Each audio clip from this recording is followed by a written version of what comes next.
안녕하세요. 장세령입니다.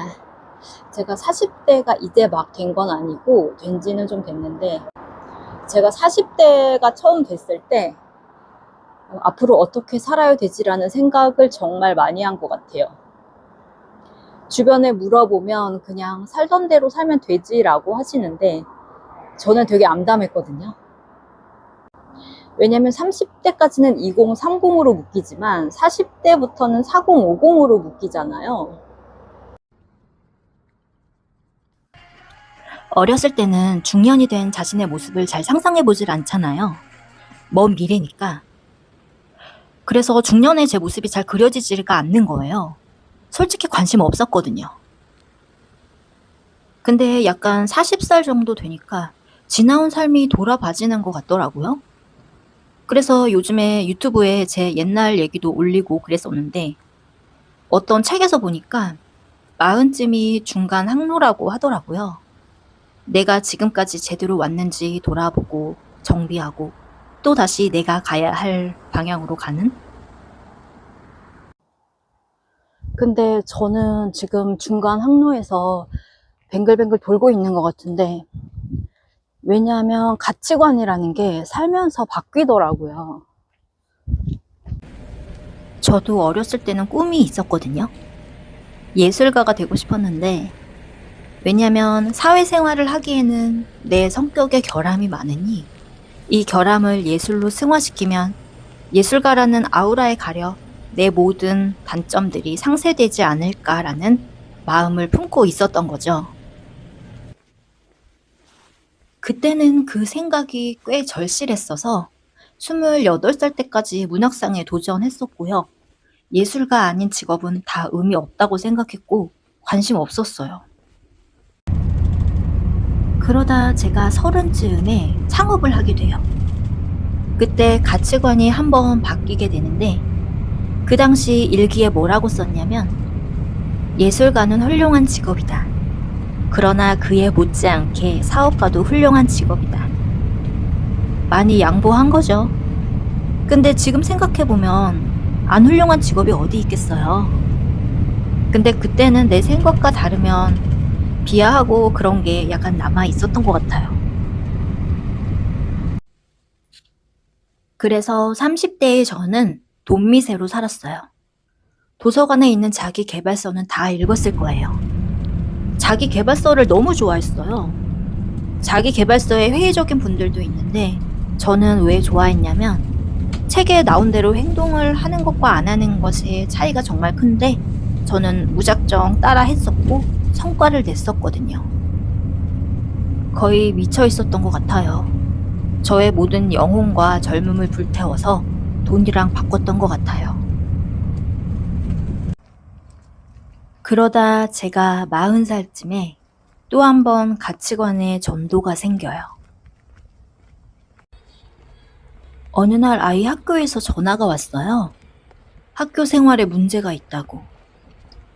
그래서 정신과적인 문제가 있는 것 같으니 병원에 가보라고 하시더라고요. 그래서 검사를 해보니까 그 친구의 프라이버시가 있기 때문에 자세히 말씀드릴 순 없지만, 뇌 발달이 고르게 되지 않아서 남들처럼 평범하게 생활하는 게 너무 힘든 애였던 거예요. 사회적인 처세 같은 것도 외워서 해야 되는? 근데 저는 자꾸 왜 못하니, 왜 못하니라고만 했었거든요. 제가 돈에 미쳐 있었을 때 아이는 가장 힘들고 어두웠던 시기라고 생각하니까 너무 자책이 되더라고요.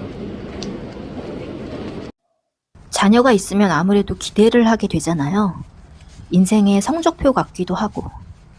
근데 내 자녀가 일반적이지 않고 아픈 아이라는 걸 알게 된 후로는 돈이고 성공이고 무슨 소용인가 싶더라고요. 아이가 정상적으로 사회에 생활할 수만 있다면 저는 더 이상 아무것도 바라지 않을게요 하면서 울면서 기도도 했어요.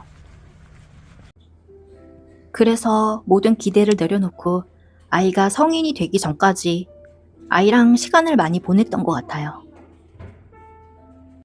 어느 날 같이 서점을 갔는데 자기 개발서, 경제 경영서가 더 이상 눈에 안 들어오는 거예요. 돈이 다 무슨 소용인가. 오히려 꼴 보기가 싫더라고요. 지가 뭔데 반말로 하라 말아야. 그래서 저 스스로도 좀 놀랐거든요. 또 생각이 바뀐 건가. 그래도 아이가 지금은 서툴지만 자기 배를 자기가 스스로 항해하기 시작한 것 같아요. 그래서 저도 이제 비로소 저의 길을 가야 하는데, 제가 영어 공부를 한 지 1년 좀 넘었거든요. 공부하다 보니까 젊었을 때 워킹홀리데이를 못 가본 게 아쉽더라고요. 마지노선이 30대 중반인 걸로 알고 있거든요. 그래서 AI한테 물어보니까 호주에 기술 이민이라는 게 있다는 거예요.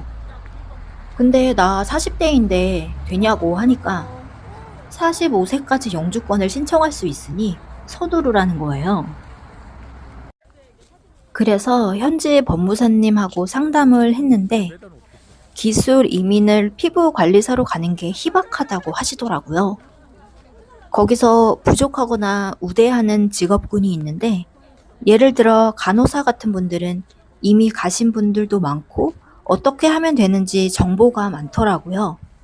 근데 피부 관리사로 기술 이민 사례는 찾아볼 수 없고, 대부분은 워홀이나 학생 비자로 가서 취업 후에 고용주 비자, 영주권 이런 루트를 탄다고 하시더라고요.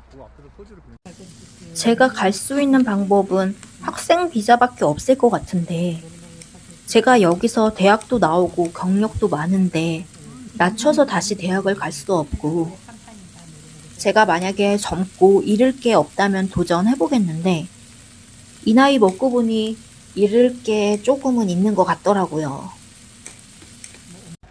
저는 영주권이 목표라기보다는 해외 경험을 해보고 싶은 거였는데, 그런 마음으로 그런 영어 실력으로 준비하면 무조건 잃는 게 더 많겠더라고요. 그래서 마음을 접을 때 사실 많이 우울하더라고요. 나는 젊었을 때 해외 경험도 못 해보고 뭐 했나. 근데 생각해보니까 젊었을 때 뭐 했더라고요. 열심히 일하고 애 키웠죠 뭐. 열심히 했기 때문에 후회는 안 하려고요. 그래서 40대 이렇게 살아야 한다. 결론까지 말하고 싶은데 사실 저도 모르겠어요. 다만 누군가 말해주는 정해진 답이 있는 게 아니라 지금까지의 얕지 않은 경험을 통해서 저마다 스스로 찾아 나가는 것 같다는 생각이 들어요. 그래서 조금 더 방황해 보려고요. 오늘도 영상 봐주셔서 감사합니다.